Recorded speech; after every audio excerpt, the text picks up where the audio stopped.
हाँ तो भाई स्वागत है अपनी जनता का नए पॉडकास्ट में। और इस पॉडकास्ट के लिए भाई मैं पर्सनली बहुत ज़्यादा एक्साइटेड हूँ, क्योंकि आज हम बात करने वाले हैं स्पिरिचुअलिटी के बारे में। और आपको बहुत ज़्यादा स्पिरिचुअलिटी की नॉलेज गेन होने वाली है। अंत तक ज़रूर देखना। अगर आपने ये फैंसी टर्म्स भी सुने हैं, multiverse, what is life after death, उस बारे में भी बात होने वाली है। आत्मा का मोक्ष होना क्या होता है, उस बारे में भी हम बात करने वाले हैं। तो फटाफट से हेडफोन्स लगा लीजिए, बहुत ही मज़ेदार पॉडकास्ट होने वाला है। तो भाई इस मुद्दे पे बात करने के लिए आज हमारे साथ मौजूद हैं अनंत जी एंड साक्षी जी। तो स्वागत है आप दोनों का हमारे शो थैंक यू में। So much. Thank you so कैसे मच। हैं आप? बहुत जी, बढ़िया बहुत जी, बढ़िया। थैंक यू सो मच हमें बुलाने के लिए। नहीं sir, thank you so much. आपने इतने बिजी शेड्यूल से हमारे लिए टाइम निकाला है। हमें बहुत खुशी है आज आप यहाँ पे आ गए हैं हमारे लिए। और सर जो आपकी वीडियोस हैं, मैं लोगों को बताना चाहूँगा, सर के यूट्यूब पे ये इतने इंटरेस्टिंग टॉपिक्स पे बात करते हैं। और सर के फादर ने, बापूजी ने एक बुक लिखी है लाइफ इन मल्टीवर्स। जो हमने ये टॉपिक देखा ना, तो हमें लगा, हम सब बहुत क्यूरियस होते हैं इन टॉपिक्स को जानने के लिए कि क्या होता है जब इंसान मर जाता है। और हमने बहुत सारी इस बात सुना है कि ये 3D वर्ल्ड चल रहा है, और भी डायमेंशंस है जिसको हम अपने 5 सेंसेस से नहीं सेंस कर सकते, बट वो है। जी, तो सर थोड़ा सा आप अपने बारे में इंट्रोड्यूस कीजिए, आप अपने फादर को इंट्रोड्यूस करिए ऑडियंस के लिए। आप एक संस्था रन करते हैं, तो उस बारे में भी बताइए। देखिए, हमारी संस्था, जो हमारे बापूजी दशरथ भाई पटेल मेरे फादर हैं, और 26 साल पहले अहमदाबाद में विश्व परिवर्तक ईश्वरीय विद्यालय करके एक संस्था बनाई उन्होंने।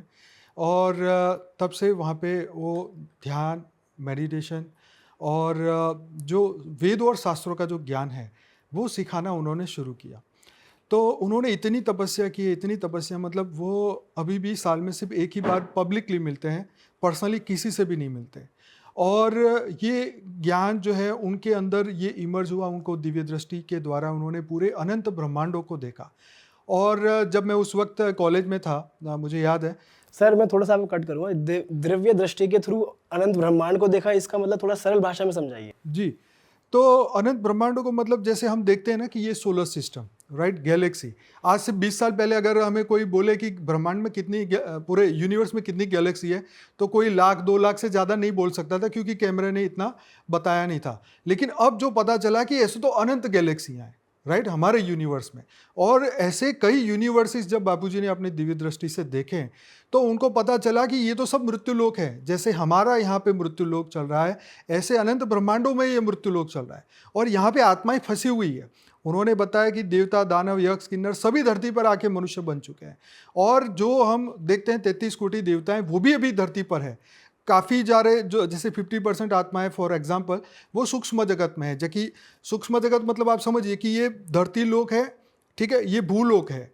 भूलोक, भूगर्भलोक, स्वलोक, जनलोक, तपलोक, ऊपर ब्रह्मापुरी, विष्णुपुरी, शिवपुरी और परमधाम। तो ये ब्रह्मांड 14 लोकों का बना है, 7 लोक ऊपर और 7 लोक नीचे। तो ये हर जगह पे जीवन है। हम सिर्फ ये समझते हैं कि भी धरती पर जीवन है। अरे सूक्ष्म जगत में बड़े बड़े आश्रम, मंदिर, सब कुछ है। मार्कंड पुराण में आप जाके देखें, मार्कंड पुराण में लिखा हुआ है कि हमारे जो पूर्वज है वो गोले बना बना के उसमें रहते हैं। हाँ, एक लाइट के गोले जिसके अंदर हमारे पूर्वज सब रहते हैं। जब जब मौका मिलता है तब धरती पे आके वो जन्म लेते हैं। और बाकी वो ऊपर की दुनिया में आगे, क्योंकि सबको जाना कहाँ है, परम धाम। सबका मूल स्वरूप क्या है? सत्यचित आनंद स्वरूप। जिसे बोला ना कि परम धाम में हम ब्रह्म स्वरूप थे, आत्मा ही ब्रह्म है, राइट। अहम ब्रह्मास्मि, शिवोहम, सर्वोहम, हम सब शिव है। तो हमारे बापूजी ने ये समझाया कि शिव, महाशिव, परम महाशिव, ऐसी परम परम परम 500 बार लगाओ, इतनी बड़ी दुनिया है। और ये सब दिव्य आत्माएं सोल जर्नी करती करती इस वक्त इस ब्रह्मांड में आई है। और यहाँ से वो फंस गई है। जैसे वो पीके मूवीज में था ना, वो एलियन जाना चाहता था बट जा नहीं पा रहा था, ऐसे ही यहाँ पर आत्मज्ञान के बिना यहाँ से कोई ऊपर भी, दूसरे लोक में भी नहीं जा सकता। तो उसके लिए पहले तो सबको ये जानना पड़ेगा कि मैं कौन हूँ, कहाँ से आया हूँ, करना क्या है, यहाँ से कैसे मुक्त हो सकता हूँ, कैसे मेरा मोक्ष हो सकता है, कैसे मैं जीवन मुक्त हो सकता हूँ। तो ये बापूजी ने पूरा ज्ञान हमें समझाया कि ये है पढ़ाई, ये है स्टडी, ये है प्रैक्टिस। जैसे गीता में कहा हुआ है ना कि भाई तुम, जैसे बोलते हैं ना कि प्रैक्टिस मेक मैन परफेक्ट। तो ये मैं एक आत्मा हूँ, दिव्य आत्मा हूँ, मैं शरीर नहीं हूँ, मैं 84 लाख योनि का जीव नहीं हूँ। आपको सबसे पहला पार्ट ये कंफर्म करना पड़ेगा। तो ये एक पढ़ाई है।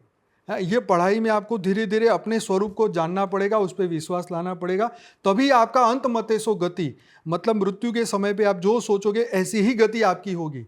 नहीं तो हमें पता ही नहीं है कि हमें ऊपर की दुनिया में वहाँ से आए हैं और वहाँ जाना है, तो हम तो यहीं भटक जाएंगे। काम, क्रोध, लोभ, मोह, अहंकार की ये दुनिया है, क्योंकि हमें हर दिन माया अपनी ओर खींच रही है। हाँ, तो माया में हमारी बुद्धि बार बार भटक रही है, तो हम अपनी आत्मा के ऊपर बुद्धि लगा नहीं पा रहे, हम आत्मा के स्वरूप को जान नहीं पा रहे, और यही हमारे दुख का कारण है। ये बंधन, राइट, ये बंधन क्या है? जो हमने पकड़ के रखा है, दुनिया ने नहीं पकड़ा, हमने दुनिया को पकड़ रखा है, राइट। देह भाव का अभ्यास हमने बढ़ाया है, हमने आत्म भाव का अभ्यास नहीं, खो दिया है। मैं आत्मा हूं, ये बोलने में लोगों को शर्म आ रही है।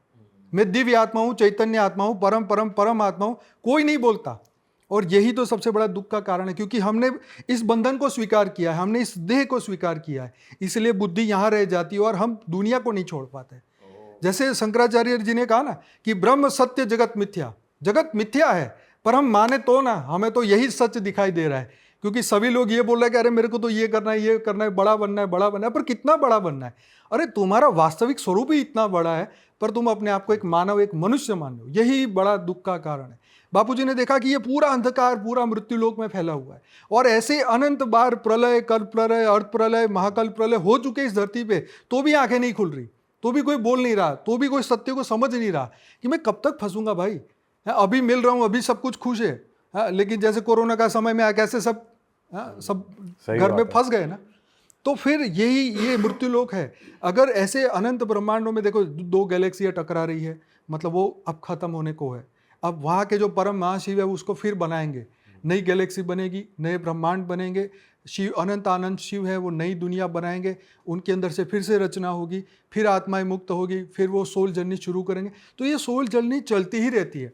आप विदेश के लोगों को देखो ना, हमारे लोग तो बोलते नहीं, सनातन वाले विदेश के लोगों को बोलो तो वो तो बोलते हैं कि हम तो वो कौन से एंड्रोमेडा से आए हैं।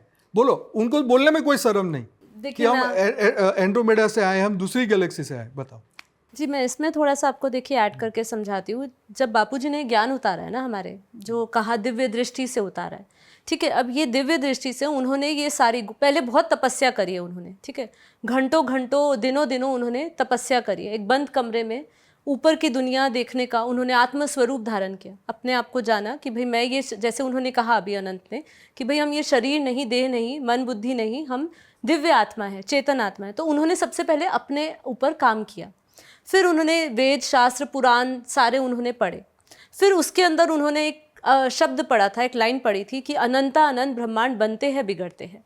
जैसे उन्होंने ये पढ़ा तो उनको एक क्लिक हुआ कि ये अनंता अनंत ब्रह्मांड बनते बिगड़ते हैं, तो ये अनंत दुनिया होनी चाहिए।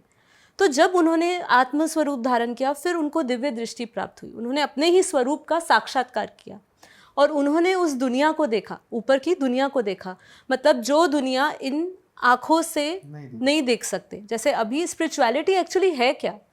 स्पिरिचुअलिटी वही है, अध्यात्म, जो इन आँखों से नहीं दिखता, वही सत्य है, वही परम सत्य है। उन्होंने उस दुनिया को देखा। अब जब उन्होंने वो दुनिया देखी तो उन्होंने ऐसे अनंत ब्रह्मांड देखे, ऐसे अनंत सौर मंडल देखे। जैसे अगर हम देखिए, विज्ञान और हमेशा स्पिरिचुअलिटी को जोड़ा जाता है ना। तो अगर हम स्पिरिचुअलिटी के अपने शास्त्रों को उठा के बात करें और विज्ञान की तौर से बात करें, दोनों इंटरकनेक्टेड है। शास्त्र हमारे कहते हैं अनंतानंत ब्रह्मांड है, ऐसे ही हमारे साइंस लोग कहते हैं कि इनफाइनाइट सोलर सिस्टम्स है, ठीक है। और इनफाइनाइट सोलर सिस्टम्स बन के, जैसे हमारी एक गैलेक्सी है मिल्की वे गैलेक्सी, ऐसे हमारी मिल्की वे गैलेक्सी में बहुत सारे सौर मंडल है जिसको सोलर सिस्टम्स का। ऐसे ही बापूजी ने कहा कि ऐसे अनंत ब्रह्मांड मैंने देखे हैं, लेकिन सबसे ज़्यादा इंटरेस्टिंग चीज़ यहाँ पे ये आती है कि उन्होंने उस दुनिया को भी देखा है कि वो दुनिया कैसी है, जो हमारे साइंस नहीं अभी तक पहुँच पाए हैं। क्यों नहीं पहुँच पाए हैं? क्योंकि ये जो दुनिया है, ये मटीरियलिस्टिक दुनिया है, भौतिक दुनिया है। यहाँ पे दुनिया है 5 तत्वों की। हम जैसा बीज बोगे वैसा वृक्ष आएगा, ठीक है। आम का बीज बोगे तो आम का वृक्ष बनेगा। ऐसी हम 5 तत्वों की है, इसलिए हमारी पूरी दुनिया हमें 5 तत्वों की दिखती है। लेकिन मरने के बाद दुनिया अलग हो जाती है, जिसको सूक्ष्म जगत कहते हैं। जैसे इन्होंने कहा, ऊपर इस स्थूल दुनिया से ऊपर, इस भूलोक से ऊपर भूवर्ल लोक, स्वर्ग लोक है। तो ये दुनिया का टाइम, स्पेस, मैटर सब कुछ अलग है। You have to understand this, है ना, कि ये बिल्कुल अलग है, ये अलग एनर्जी है, ये अलग ही मैट्रिक्स है एकदम। वहाँ पे टाइम भी अलग है। तो बापूजी ने वो दुनिया देखी कि वहाँ पे कैसे दिव्य लोक रहते हैं। जैसे हम तपलोक की बात करें तो तपलोक में ऋषि लोग रहते हैं। अब आप मैम एक बार इसको ना सिंप्लीफाइड वे में चलते हैं, आप हमें बताते रहिए जी कि ऑर्डर में क्या क्या लोक हैं, थोड़ा उनके बारे में बताइए। देखिए, हमारा शास्त्रों में 7 लोक, धरती के ऊपर 7 लोक ऊपर बताए और धरती के नीचे 7 लोक बताए, ठीक है। अभी 7 पाताल लोक है धरती के। अब धरती के ऊपर जैसे हम ये भूलोक है, अभी हम सबसे बेस लेवल पे भूलोक, Ground floor पे। ग्राउंड फ्लोर पे ठीक अभी, है, ग्राउंड ठीक है। फिर उसके बाद आता है भूवर लोक, फिर आता है भूवर लोक, फिर आता है स्वर्ग लोक। ये हमारे शास्त्रों में लिखा है, ठीक है। ऐसे 14 भुवन का बोलते हैं। तो अब हम जानते हैं स्वर्ग, तो सब जानते हैं कि स्वर्ग लोक है, तो भाई जो आत्मा यहाँ से मर के गई है वो तो स्वर्ग में जाएगी। लेकिन वो स्वर्ग कैसा है, कौन से तत्व है वहाँ पे? तत्व तो आप समझते हैं, एलिमेंट्स, ठीक है। हम 5 एलिमेंट्स के हैं, आकाश, वायु, अग्नि, जल, पृथ्वी। पर जब मनुष्य मरता है, ठीक है, तो उसके 5 तत्वों में से 2 तत्वों को जला दिया जाता है। जैसे धरती, मिट्टी में चली जाती है, और जो जल तत्व है वो अग्नि तत्व, अग्नि जब जलाया जाता है तो जो जल है वो इवेपोरेट हो जाता है। तो उसका शरीर रहता है 3 तत्वों का, जो है आकाश, वायु और अग्नि। अब ये 3 तत्वों के शरीर को ही सूक्ष्म शरीर कहते हैं, राइट। और यही सूक्ष्म दुनिया है, इसी की सूक्ष्म दुनिया है। ये सूक्ष्म जो शरीर है यही ये आत्मा ही है, हाँ। या फिर ये आत्मा ही कहलाएगी? नहीं, आत्मा के ऊपर देखो, आत्मा के ऊपर है स्थूल शरीर, सूक्ष्म शरीर, कारण शरीर। ये हमारे आत्मा के ऊपर आवरण है, राइट। तो ये पहला लोक, जैसे ग्राउंड फ्लोर से पहले फ्लोर में गए तो भूलोक से भूगर्भ लोक में, अब वहां पे ये 5 तत्वों का शरीर नहीं जा सकता, ना स्वर्ग में जा सकता। 3 तत्व। अब आकाश, वायु और अग्नि, ये 3 तत्व की दुनिया, वहां तक ब्रह्मापुरी तक आप शिवपुरी तक जा सकते हैं। लेकिन परम धाम में जाने के लिए आपको निराकारी बनना पड़ेगा। सर अभी तो हम फर्स्ट फ्लोर पे अभी हैं, तो हम ग्राउंड पे ही है। हाँ, फर्स्ट। अभी फर्स्ट पे आ गए 3 तत्वों के स्वर्ग को साथ। है ना, स्वर्ग को भोग योनि कहा गया है, ठीक है। जो भी अच्छे अपने सत्कर्म करके जाता है, जिसको स्वर्ग की प्राप्ति होती है, वो स्वर्ग में जाता है। और फिर जब उसके कर्मों का लेखा जोखा पूरा हो जाता है, अच्छे कर्मों को, उसको वापस धरती पे भेज दिया जाता है। मतलब अभी हम फर्स्ट पे गए थे, अभी हम फर्स्ट पे तो बैठे आपको हुए बीच में रोकना चाहूँ। अभी तो हम ग्राउंड पे बैठे हैं। मैं आपको समझा, देखो ग्राउंड फ्लोर पे तो हम हैं, लेकिन भूलोक से ऊपर भूगर्भ लोक, जहाँ पे भूगर्भ लोक का एग्जांपल आप सुनिए। जैसे कहता है ना, गांधर्व कन्या आती थी धरती पे, सुना है आपने? नहीं सुना? शास्त्र में लिखा हुआ है कि गांधर्व कन्या से इसका शादी हुई। सुना है ये सुना है? ये भी नहीं सुना। तो गांधर्व कन्या, तो जो ऊपर देखो, पहला, दूसरा और तीसरा, हाँ, भूगर्भ लोक और स्वलोक, 3 लोक की बातें समझो, ये मेन है। तो ये तीनों में देवता तीसरे लोक में रहते थे, ये दूसरे लोक में गांधर्व लोक, और धरती लोक पे हम मनुष्य लोग रहते। और नीचे जो पाताल लोक है उसमें राक्षस रहते थे, ठीक है। उनको पहले बंटवारा किया था, भाई तुम ऊपर रहो, तुम नीचे रहो, ताकि तुम्हारा झगड़ा ना हो। लेकिन वो जो पाताल वाले कहते थे कि हम तो यहीं पर ही आएंगे। और जो इंद्र थे, राजा इंद्र, वो तीनों लोक के मालिक थे।